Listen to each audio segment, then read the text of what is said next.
Howdy, all of you delicious people. I'm here today to review The Strangers Chapter 1. So, we had me go on and hear about this film existing through a Facebook post, and immediately when I was to have gone on and seen the trailer for this bad boy, I was to have immediately said within my brain, like, this movie already exists. This movie is to have had Liv Tyler be within sight of it. And then lastly, you're going on and promising me a trilogy, and there's already been two other The Strangers films, and the second The Strangers movie was just a chef's kiss. Just I'm licking all my fingers just to get every little morcelet of taste upon that last The Strangers film, because we are not getting the same exact quality that we are to, of course, get from that film to be within this one. Because of course not. Because it's a reboot or a remake, basically. Because really with this film, we can go on and say that definitely go and check out the other two The Stranger movies, and you'll thank me later. But then also, really we can just say that this film is to really just be the extended cut of the original The Strangers movie.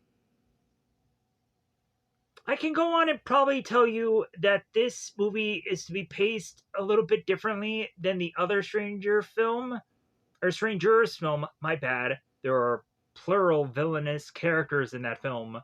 My bad. But I could really just say that also when I'm to say that the pacing is to probably be different in this film than the other, there are also often times when I am to see, like, people order food, people jump in a shower, people go on and make their way to the forest, tra-la-la, tiddly-dee.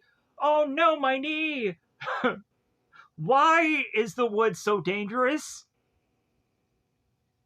They gotta put signs out there for people. Like, hey, watch your effing step, moron. You're gonna die. Somebody's gonna murder you. It's going to happen when you trip and fall in the woods. Because it not only happens a one time in this film, but it happens a twice. It happens a twice. I need to dip deep down into the hilarity of wanting to talk about this film. I need to. For obvious reasons. So, we have our two characters, both Maya, or Maya, I'm going to say Maya, and I'm probably pronouncing the name because I don't care, and Ryan, who are to make their way to Oregon. And I'm like, alright, are we going to get some Oregon trails? Heck yeah. Are we going to get Bruce Campbell just cameoing in this movie because he's from Oregon? And that is a delicious man. He's beautiful in all the right ways. Sounding more and more creepy the more and more that I'm talking about it, but it's true. It's true. It's dang true. But anyways, how do you do? We go into Oregon and we have some unsavory characters. Do not make fun of my southern accent. I am from a place born called Georgia. Give me a break. I had lived there amongst the others. The others. Yes. Anyways, but so we go into Oregon, and I'm so tempted to say Oregon, but that's not the real way to pronounce it. Bruce Campbell will go on and tell you so. But anyways, because I'm a Gon, I'm not a Gan. But I have to hear from a man who's from that location and tells me the right way to say it. Moving on. So, the woods is dangerous. Xavier Woods, watch out. He's a dangerous man. He'll give you the taste of the woods. It's so weird. Moving on. I need to dip into the hilarious. I do. Just take a little dip. Just a little dip. So, we go into Oregon, and eventually, we're to assess or assume in this movie, okay, like, this has to be some kind of different The Strangers movie. We have to get some kind of, like, more lore of the Scarecrow, the Pinup, and Dollface. We have to, right? Like, we have to go on and get a better backstory of the two main characters that we are to have to go on and be rooting for forcibly in this film, even though really I'm just like, dude, I know how this is all going to play out, because you're telling me that there's 3 other films of this.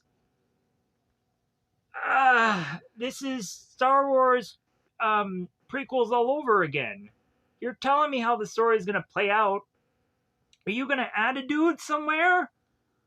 Are you going to go on and are you going to, like, tell me that, like, these 3 hooligans or 2 have been wrapped up in some kind of weird corporational thing that, like, we come to find out that, like, they're in some agency where they're just a chain of just mass murderers just are running amok throughout the entire world, and this isn't going to be the end of this story. It's just going to eventually turn into another 3 films that no one will probably go on and see after the first one. Yeah. Because in all honesty, The Strangers chapter 1 could be paced differently, but if the original movie was really at a 0.5 pace, chapter 1 is really to just be at a 1 pace. Like, there's obviously certain scenes where we can see characters who are to go on and, like, order food, take a shower, hold a gun up for way too long.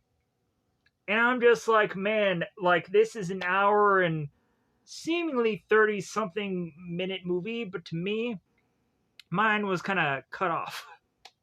I didn't get that mid-credit scene, but I found out what the mid-credit scene was, and I'm like, why? Why does that matter? Why should I care? Because I really didn't overall care about the movie. I didn't really have any real interest in going into it, inside of it. Deep down, in my heart of hearts, I'm like, I've already seen this film. And really, after watching this movie, I draw the same conclusion. I just watched the original twice. Alright, cool beans. Great. But this movie is to not be better than the original. It just isn't. It's not. So this movie, honestly, to me, is just bad. It is. It forcibly is. But I still just want to see what is coming down the pipeline, if there is going to be a pipeline for those 2 other films. Telling me that there's maybe going to be some other tale coming down the stretch, which I highly doubt there will be. But that's all I can hope for at this point. Because I really want a good The Strangers film, besides the second one, and arguably the first one. And obviously, whatever I can just want to play out with these characters within my brain could have been what the third film could have been in my brain. But so, we have chapter 1, and really at this point in time, I feel that I just want to go on and get pretty dang close to just going into deep down spoilers and divulging everything.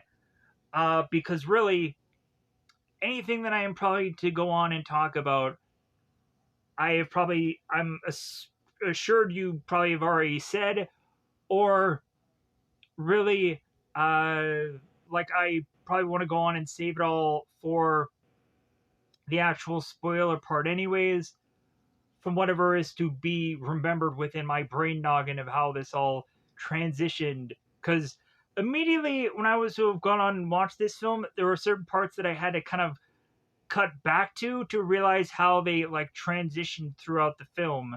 Because I was like, okay, wait, how did we get from here to over here now? Oh, that's how they got there. Okay, hopefully I can remember that when we get to the review. Because my transitions may be fairly sloppy for this one. But so, anyways, let's go on and let's, of course, do what I am to go on and do, and to pause this to get my cast list out via on my phone, and to also try as much as possible to tell you the tale of The Strangers Chapter 1. Really, my overall grading of this film was Boo Boo Dragon Flute. No, don't go to see this in theaters because man did it blow. That's what I said so.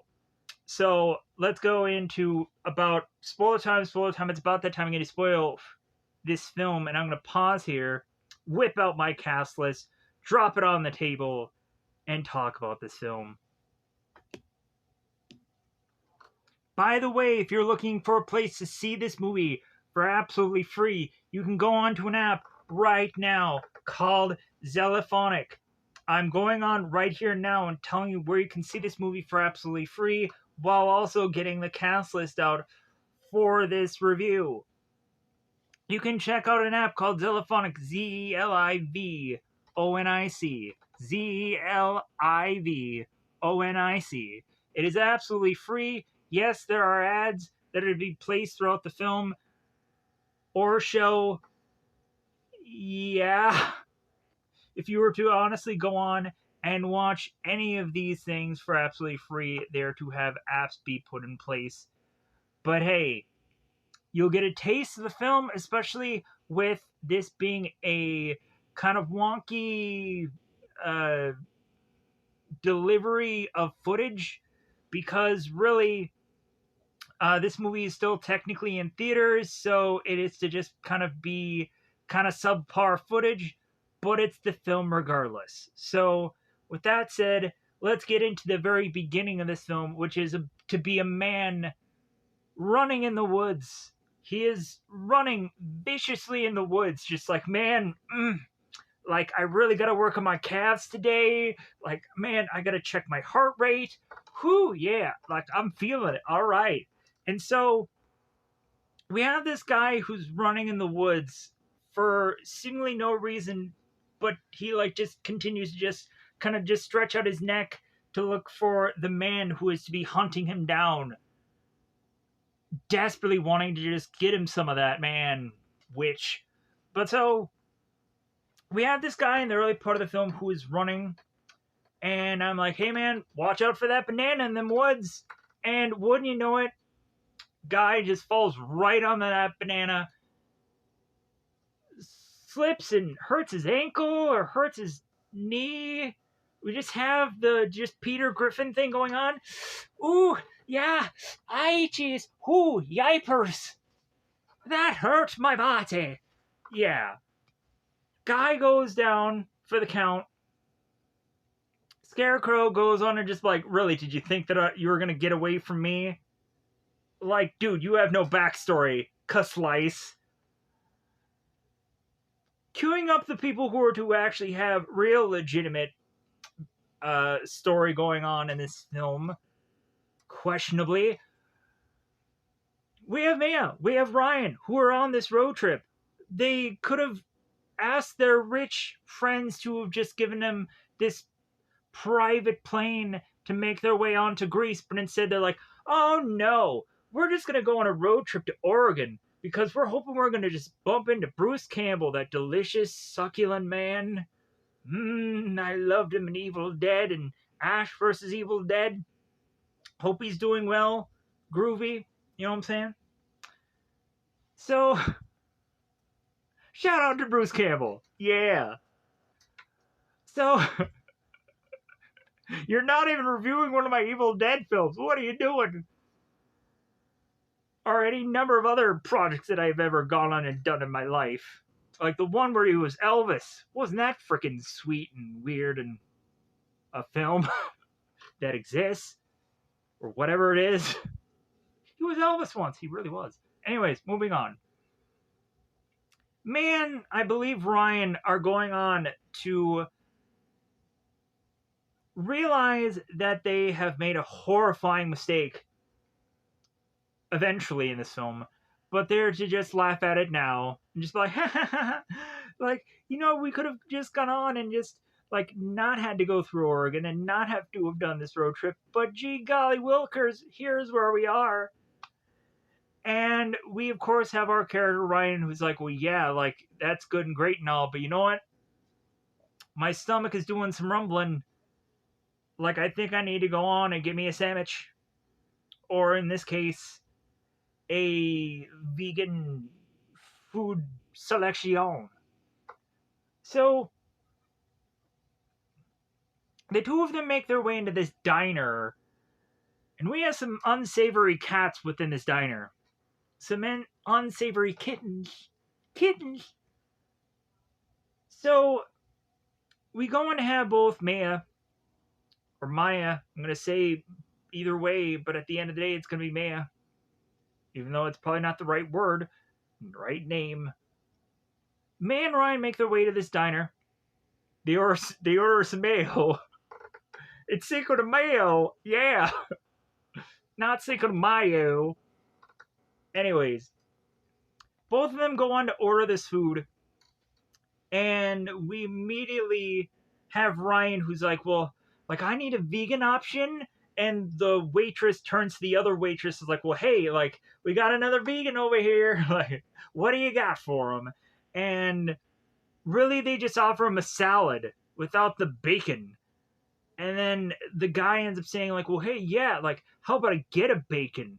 And then later, like, I get some other food. And then we just sit at this table and just, things are dribbling. Things are just dribbling. Things are just plop, plop, plopping, and we're just concerned. But we'll get to that later. So, we go on to have these people order their food, and we go on to have Maya, who's like, hey, yeah, like, we're having our anniversary, isn't it great? Because Maya has to continue to just bring this up, I'm sure, every minute of every hour of every second of the day, that, hey, we've been together for 5 years. Oh, woo woo. Because of course they should. Celebrate that mother. You know what I mean? Even though she's not a mother, she's not with child. Like, I'm just the other mother. You know what I'm saying? That mother effort. You know what I'm saying? So, Ryan and Maya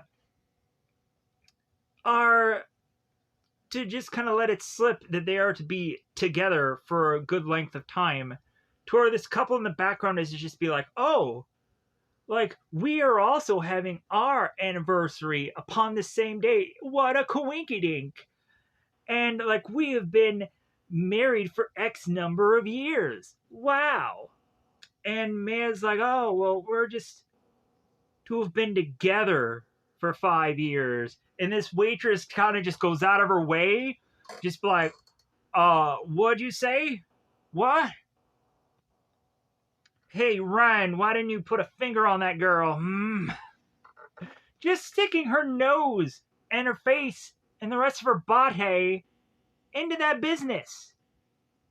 And no, do not just go all up in and make a scene on top of that. Just be like, well, hey, why didn't you put a ringer on this girl, man? Why didn't you put a finger on the ringer? No. Ring on the finger. You know what I'm trying to say? Bah.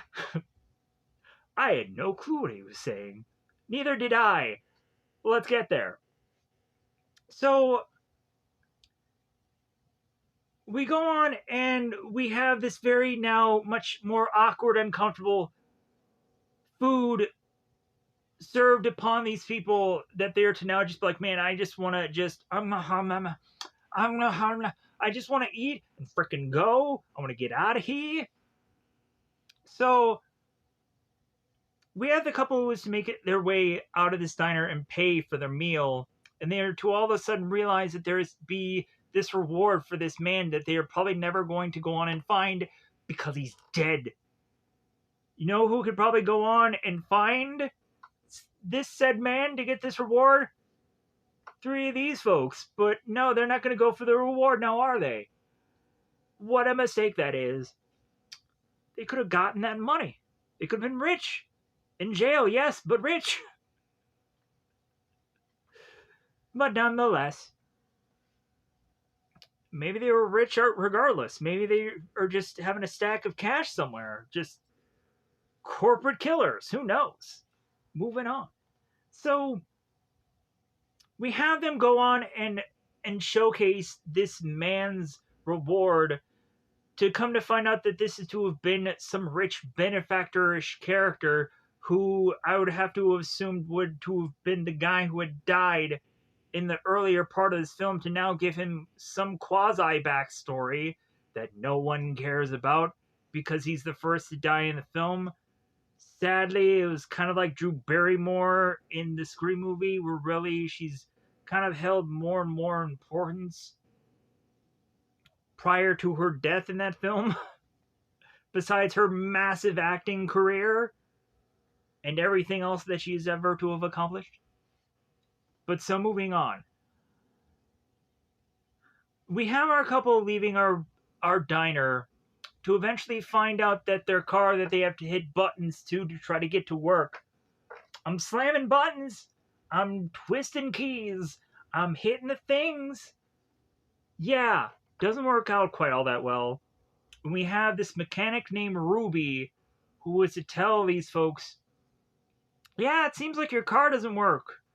Hey, luckily for me, I have a shop right over there. Isn't that convenient? Yeah, a little too convenient. You know, a little bit too Raph. You guys, Ninja Turtles 2, Secret of the Ooze. So we force our couple to make their way to this repair shop, and we would of course come to find that the repairs are going to take much longer than an hour or two. So we are forced to now have our characters realize that, like, well, hey, now we don't have a car amongst us. What are we gonna do? And we have this waitress who is to go bending over backwards, just be like, well, hey, like, my shift is over. Like, I can send you guys to this Airbnb, and you guys can just kind of just rest there, and eventually just kind of wait for this car to get fixed. Isn't that wonderful? Isn't that lovely? And so we had also had Ryan, who was doing a little puff puff. You know, not the puff puff, but you know the puff puff, the inhaler, doing some inhale, not exhale. He's been waiting to exhale for I don't know how long. But so we have our character who has left his inhaler in the vehicle, but he is to mosey on over to this Airbnb with his woman. So we are to go on and again have this couple who are to just kind of be blissfully happy with their Airbnb and be fortunate that they are just kind of to not be just stranded in a desert island somewhere.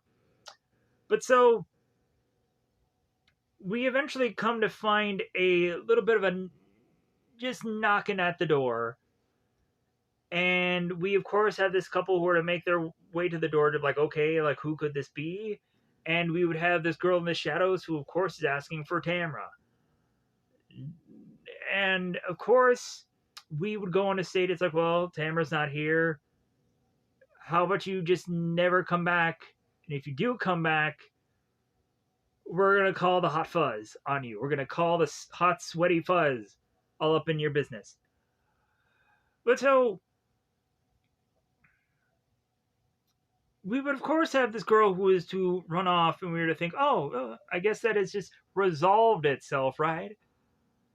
Come to find out, no! Not so much resolved. So, we would go on to eventually have our Ryan character, who is to realize that he needs his inhaler when it seems close to him and his lady kind of busting boots, breaking the hams, maybe slapping one. I don't know. We'll figure it out.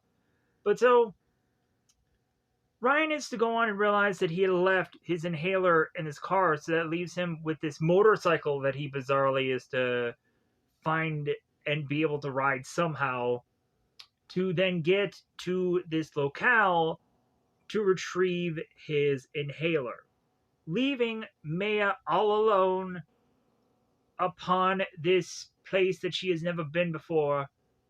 So Maya, of course, goes on and is to be under some suspicions that there may be a possibility that she might not be alone in her environment nearby, close by her. Because we go on to have Maya, who is to eventually again get a knocking at that door with the Tamra woman in collar. And we would again have Maya who's like, no, like she's not here, like stop coming, stop asking for this person who's obviously not here. And eventually Maya is to just like realize that it seems that she's kind of hearing these unusual noises, but she is to just try and comfort herself with noises of her own, putting on music, just like going through her Netflix queue and just kind of cleaning it out, just doing some streaming cleaning, going on into playing the piano that eventually ends up mocking her later on in the film, which I thought was pretty sweet. But then eventually, we end up having Maya, who viciously takes a shower. And man, was she in the buff. But you know what? We end up finding out that somebody was taking a little peeking. Somebody was taking a little looking. And that, of course, was to have been a man who was to be about 5 feet away or less. And Maya could not have gone on and spotted in peripheral or anything a man seemingly anywhere. But then she was also going on and like kind of turned and like, and then just continued to just shower away. But then again, Maya is to be more and more just continue to be creeped out to the point of instead of having Ryan go out to like get them food and to also get his inhaler so he can do this thing called breathe. Maya's just more and more antsy of just like, you know what, like maybe we really should just have Ryan just kind of come back here. Like maybe I should call him and just say, hey, like you really need to come back here. Something sketchy's going on. Still, like it seems that neither one of these characters are at all thinking about calling the police, no matter what it seems is going to be played out here, because classic horror rules of calling the police. Because by the time that you in a horror movie are to even call the police, or even to just get a little bit of a hint in your brain to call the police are like, oh no, like we gotta take by the end of the film to just show up. Like even if you call in the first 5 seconds of a movie for a policeman to show up, that one policeman won't show up till by the end of the film. Because he'll either have been tied up or dead, and you'll find his body somewhere. Horror films. So,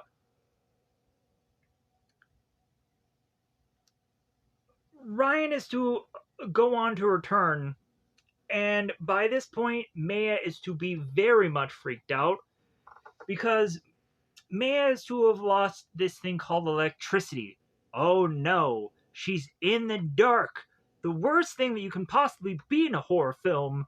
Oh! So, Maya is going into this environment that she's very unfamiliar with, trying to figure out where this possible breaker could be to solve the riddle of lights come on. And so, Maya is to make her way through this home, trying to figure out where the breaker is, and eventually is to come across a masked woman that is to scare her. So, Ryan is to make his way upon this humble abode to then try to rationalize his future possible wife that, hey, like, did you smoke a little bit of weed earlier? Did you take a little puff pass, you know?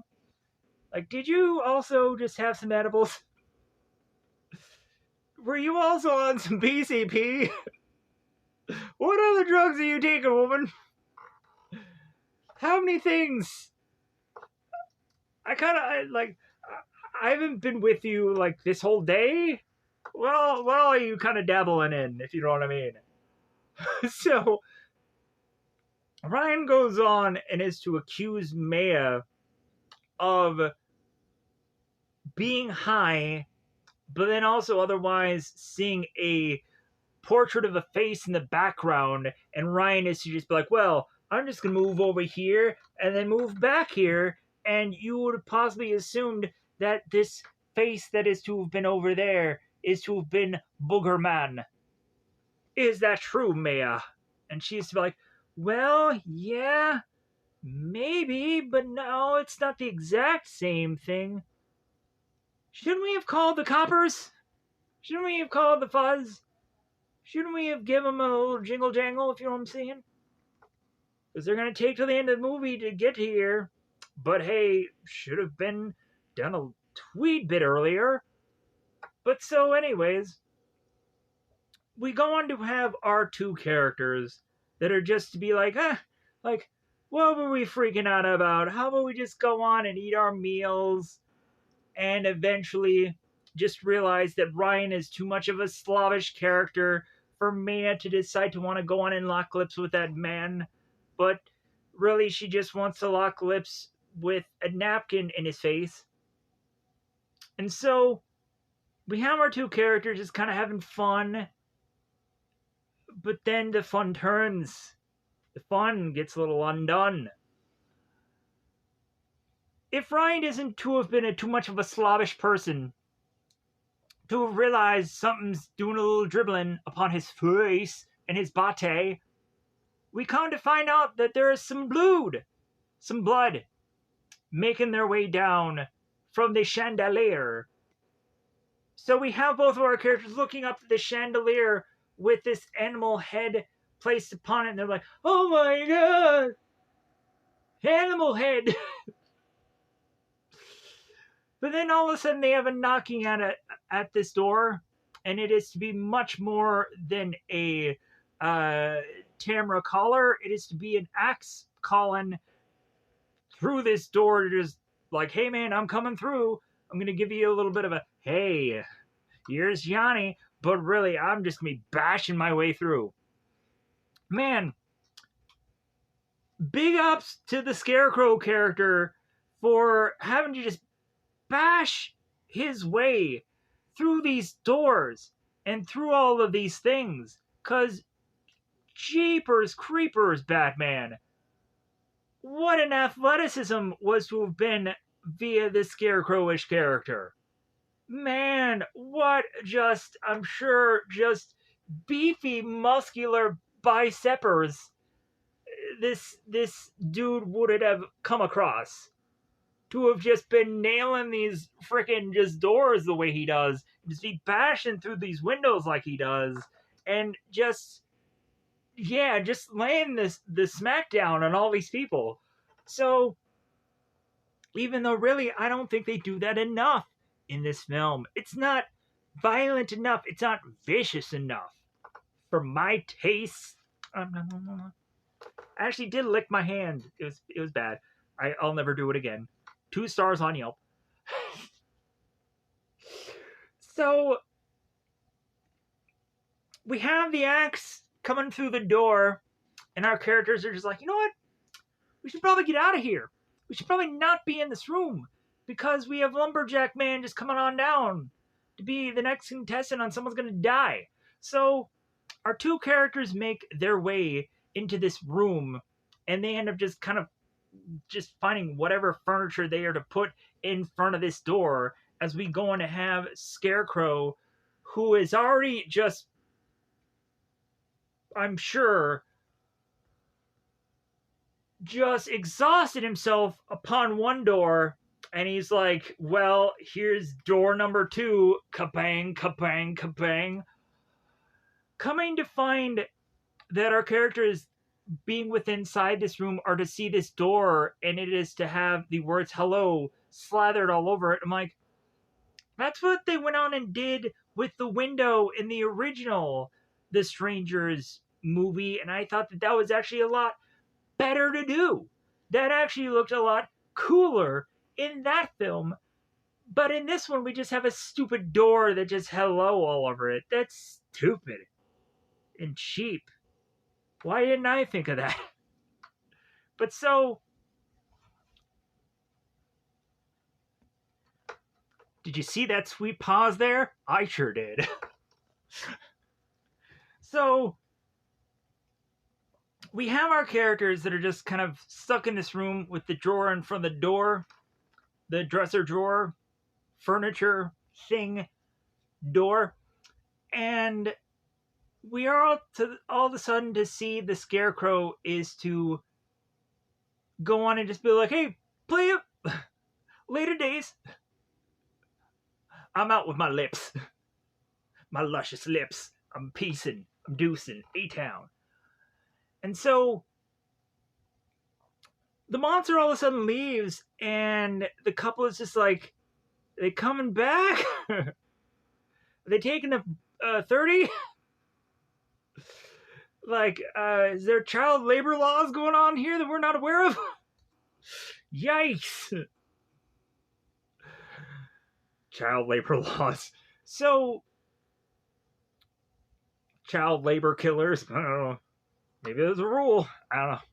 So, the couple is just be like, hey, are they still in the house somewhere? So they're just kind of testing the waters, trying to figure this out. So after our characters are go on and check their phones and realize, like, yeah, my phone doesn't work. Of course it doesn't, because Maya was kind of in the house by herself, and her phone was to just kind of be in one place, and then it disappeared, and then it was to be in another, and we could have really just kind of played around a little bit more with the record music, but I think they really just wanted to kind of use the piano thing and to try to figure out a way of kind of how to use less music in this movie, because the area had gone on to use the one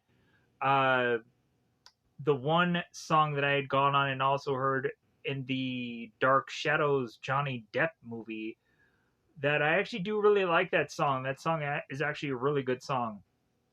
But anyways, moving on. So we would have our characters that decide, like, well, hey, how about we go back outside? Because we have the motorcycle out there. Smart plan, right? For the goonish characters who have always just kind of be hanging out outside anyways, for any plan to have gone on to have them figure out some way to counter, because if you've gone on to see the original The Strangers film, you'd realize that, like, these people would cut them to the quick every single time they were to go outside for something. So we would come to them thinking, like, oh, we can go to the motorcycle and just jump on that and run away. Yeah, not so much.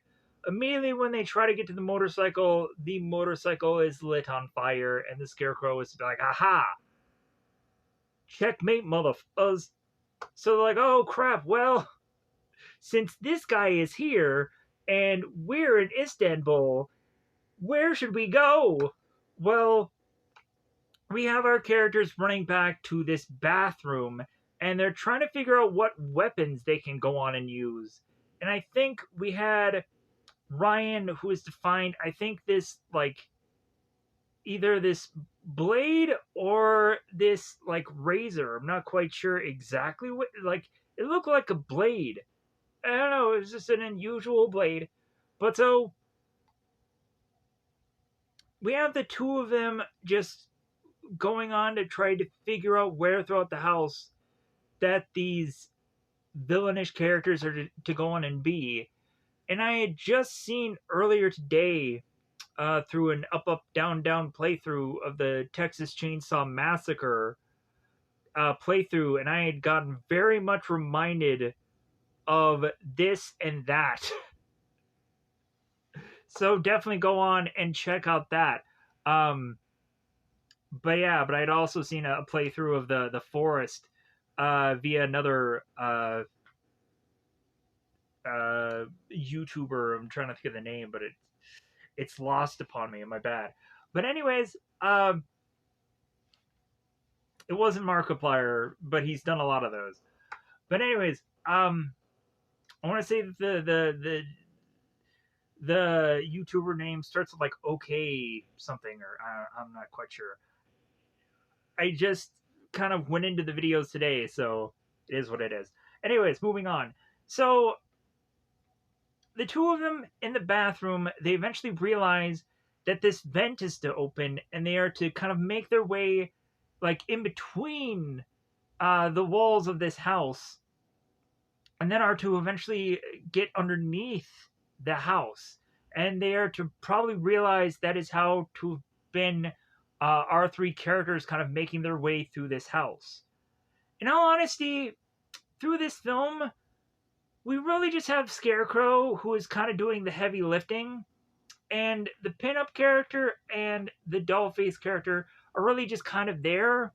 We have pinup, who is to kind of be in the shadows every once in a while, but really just like Scarecrow does most of the heavy lifting here. But so we have our characters who are to go on and be underneath the house now, and they possibly realize that the villains can kind of hear them through them kind of walking through the house. And we accidentally have Maya, who is to step upon these, I think, nails or whatever they are, some kind of goofy metal thing. And she is to, of course, have to have needed to like let out a scream in pain, but she doesn't. And Ryan eventually kind of pulls out these this thing that is to have afflicted his girl, and kind of tied her arm up, and like, okay, like we got to just keep going here. So eventually, without the villains being any well aware of where these people actually are, because heaven forbid these guys have night vision or anything. So we have our two characters making their way, the two hero characters, realizing that they could just make it to this shed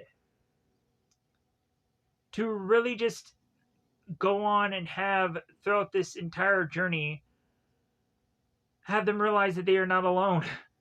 I think Pinup is like right behind them. It's either Pinup or Dollface. Either one, it's one of the girls. So we have Pinup showing up behind the two of these characters, and I think during this part of the movie, we had the theater who went on and had a good chuckle at this scene. But I think a lot of it was just like at this point, I'm like trying to figure out some way to justify just like some kind of like, well, of course they're going to be behind them in this scene. Of course they already know what's going on, because they're always to be seemingly two steps ahead of these characters. Eventually, like, we could just have any number of them actually kill these uh final girlish characters, but no, they're just still playing with their food before they go on and actually eat it, because heaven forbid. So we go on to have Ryan and Maya again separate. Such a smart move in any horror film. How many times do I have to go on and say that every time I am to go on and sift into the horror genre and see two people separating from one another? I'm like, man, something's going to go horribly awry here, but let's watch. So, we would, of course, come to find one of the uh one of the I want to say that this is to still be Pinup at this point, but also it could be the doll face. But again, it's one of the girls. I don't remember. They honestly, in all actuality, look the frickin' same to me, besides Scarecrow. But so we have one of the girls who goes on to like kind of surprise the girl, to have Ryan, who is to burst in with this shotgun and start to fire away, with having Scarecrow smash behind this window. I'm like, well, of course that's where he's coming in from. Because cliche-ish, like you always have to have a monster being coming through this window, because of course you do. But so this shot scares the monsters, and we now have our Ryan character who's like, okay, I'm much more confident now because I have this shotgun, and it seemingly has unlimited ammo. Because of course it does, because you have whoever is to be the person who is to give you these blank shells or whatever, just like, hey, here you go, here's 30 more of them. You have unlimited ammo. So we now have Ryan with shotgun, who's like, okay, like now we're gonna have some business going on. And so this leads our character to, I would have assessed to have been like, all right, like, come on, guys, just get out of the woodwork so I can just blast you all and be done with this.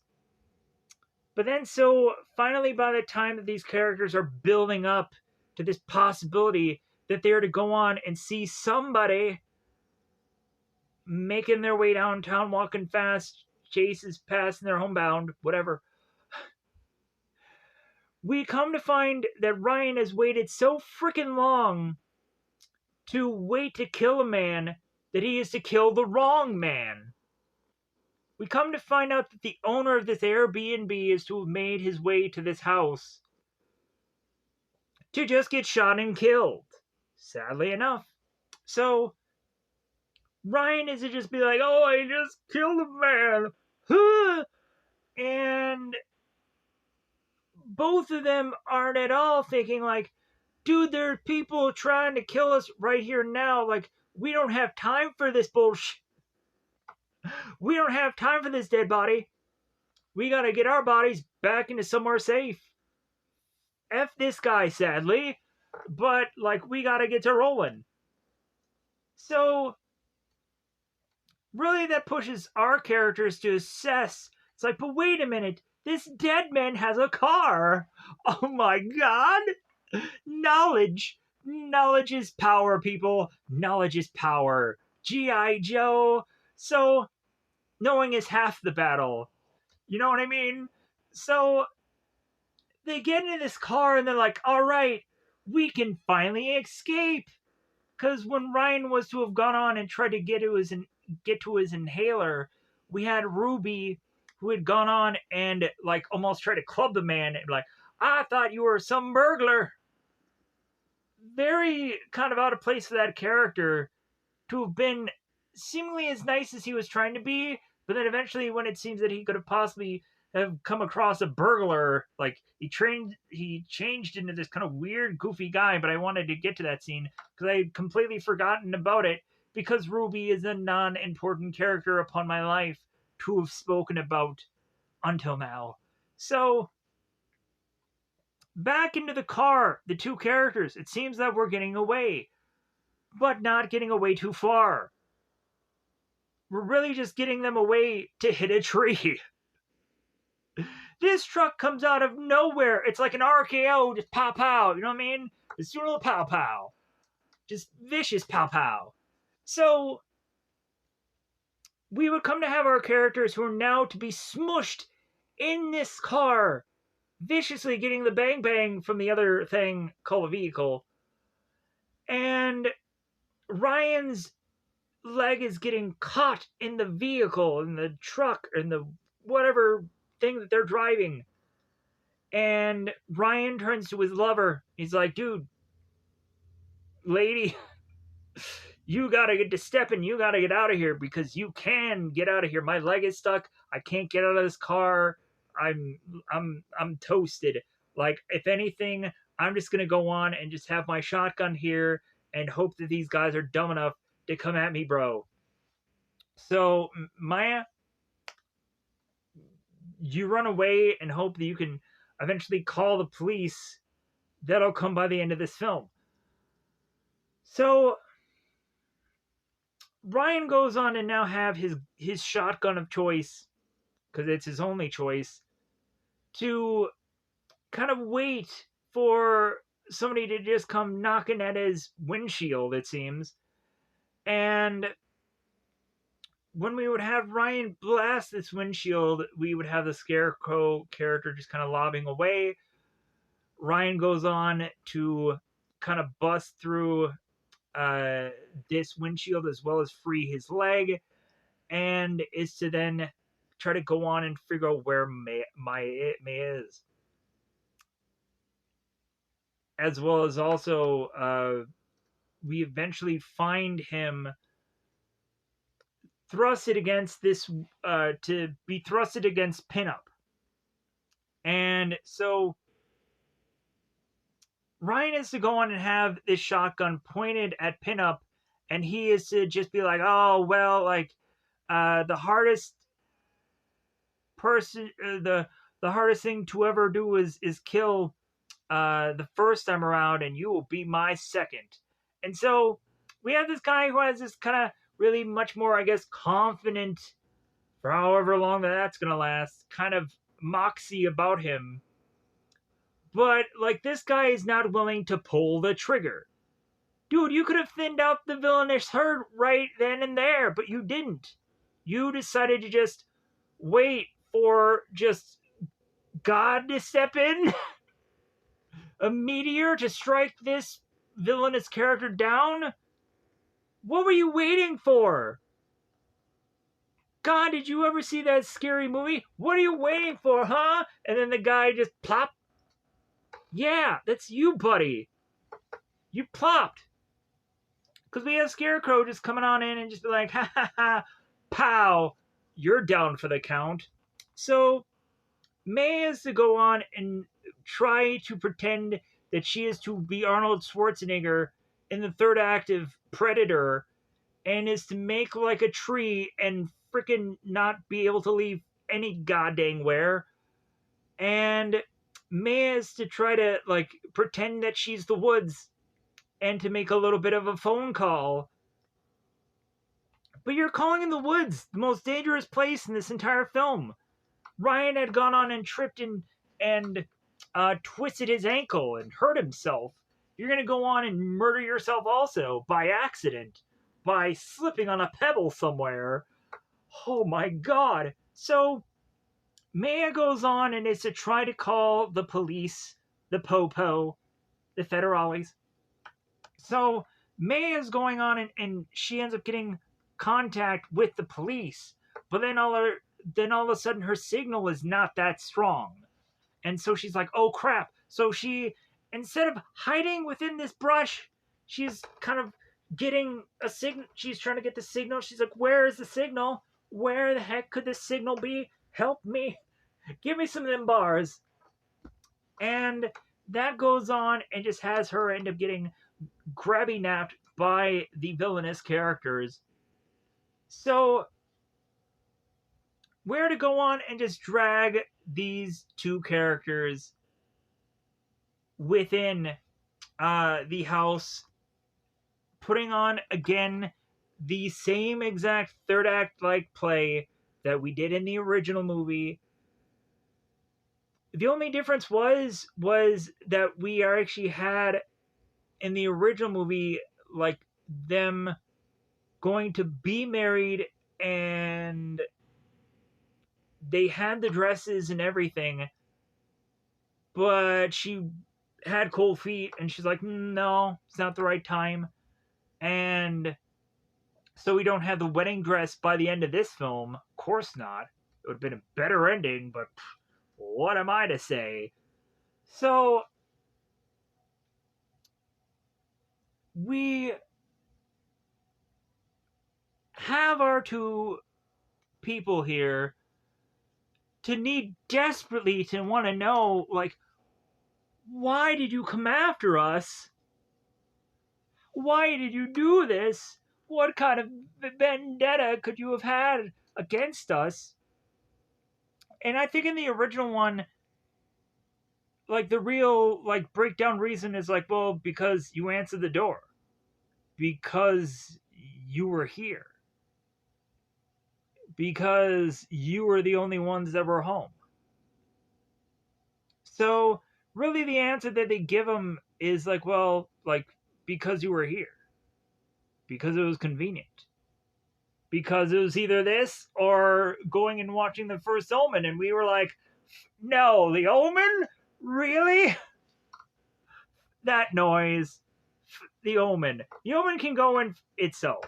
Like, man, if I haven't said my thoroughly viciousness distaste for the Omen, I am wanting to state it as thoroughly, as deeply as I want to, right in now. Why does the first Omen even effing exist? Why did any of the other Omen movies exist? Why do they keep churning out these things? I'm confused. That movie, it hard. Like it owes you money. And I mean a lot of money. Cause it does, because it's probably bursting out bad films like a mother. Moving on. Oh my god, why is there the first Omen? You, Omen. You.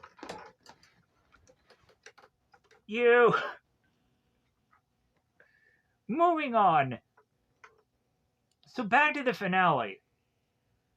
So we have our two characters, and they are to look side by side to one another. And the only real things that they can go on and really say to one another at this point is it's just like, well, like it felt like they were building to this like promise that they were going to go on and get married. Both Maya and Ryan were kind of looking at one another at one point of the film. And it's like, well, hey, like, yeah, like, I know that I probably don't really say it, but like, you know what, I really want to get married. Like, when is this going to happen? And Ryan is like, well, like I promise you, it will happen. Sure it will. Cue the end of the film. But so Ryan is to go on and turn to Maya and just be like, well, will you marry me? And Maya's like, yes, I will marry you. We're probably going to die, but yeah, let's do it. And so we go on and have Ryan, who ends up getting stabbed first, and he falls over and he starts having blood comes out of his mouth. And I'm like, okay, we'll see you later, Ryan. Goodbye. And then we have Maya, who is to seek the same saddened fate.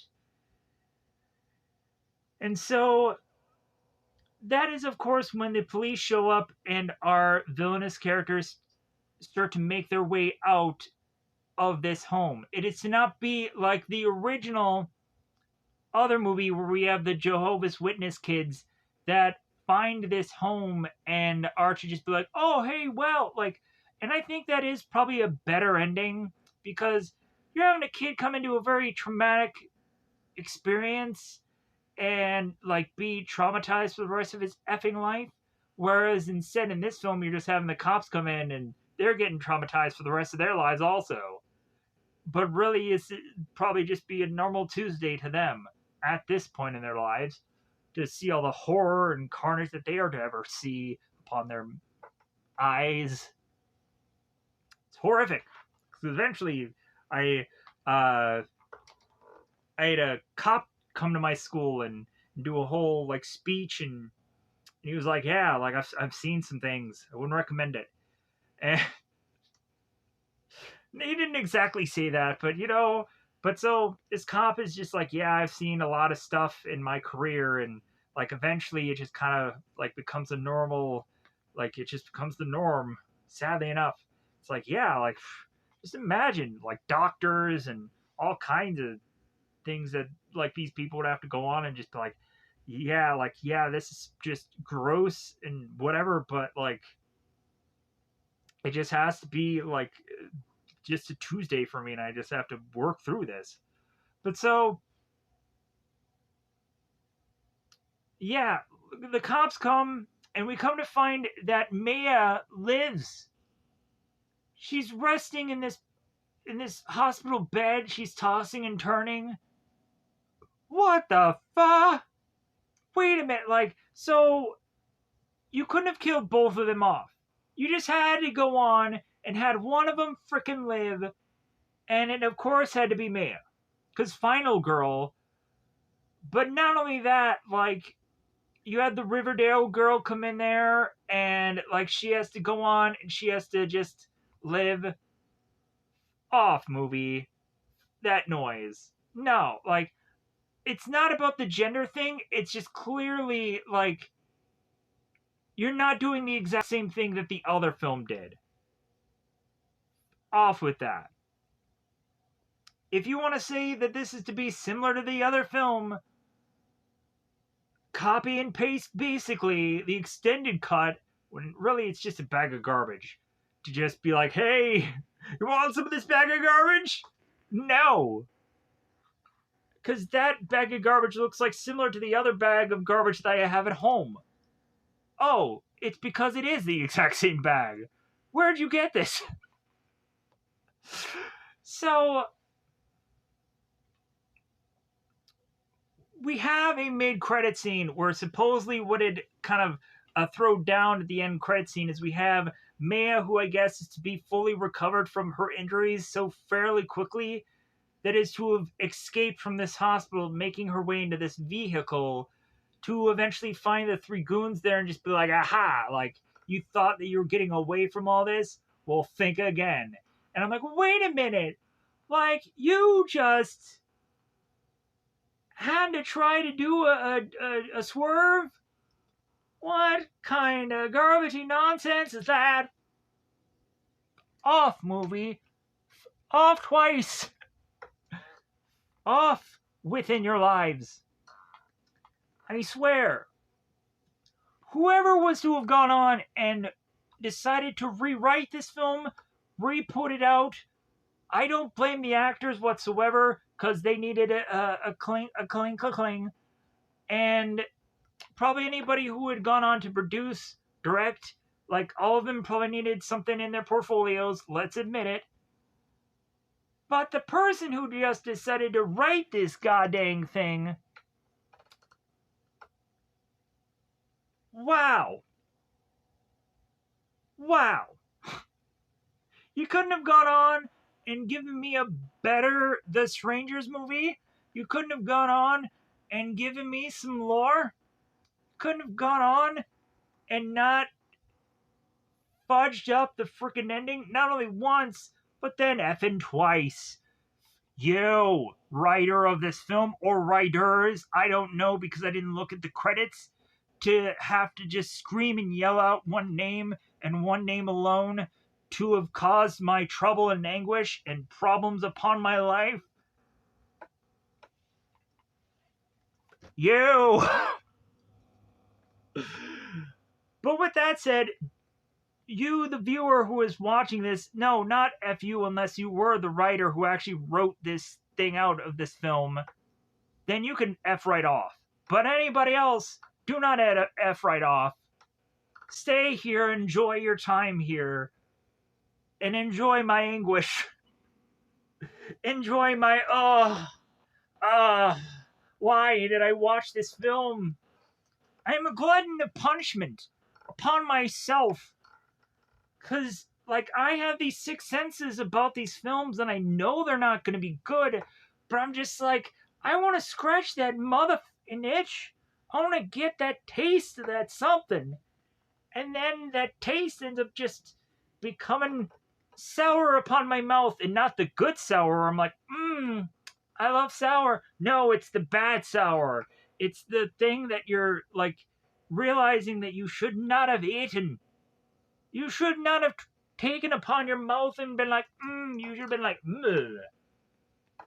right out of the gate. I gotta get out of here. I've already been talking for an hour. Huh. Man. I had to do some twists and turning, if you know what I'm saying. I had to do some learning and burning, if you know what I mean. I don't even know what I meant there, but I swear there was a whole ordeal. There's a whole goblet of fire that I had to drink. Where am I going with this? Ah! Ah!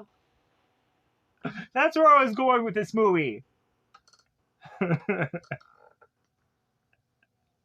There are times when I like just wanna like enjoy a movie and just feel ignorant bliss, and then there's other times where I'm like, I gotta get some therapeutic stuff out of my brain.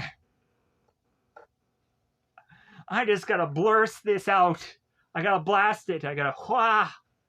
So with that said, thank you for going on and listening to this gibberish madman swizzle his words of non-wisdom to you. Thank you. Goodbye, everybody. Goodbye, everybody.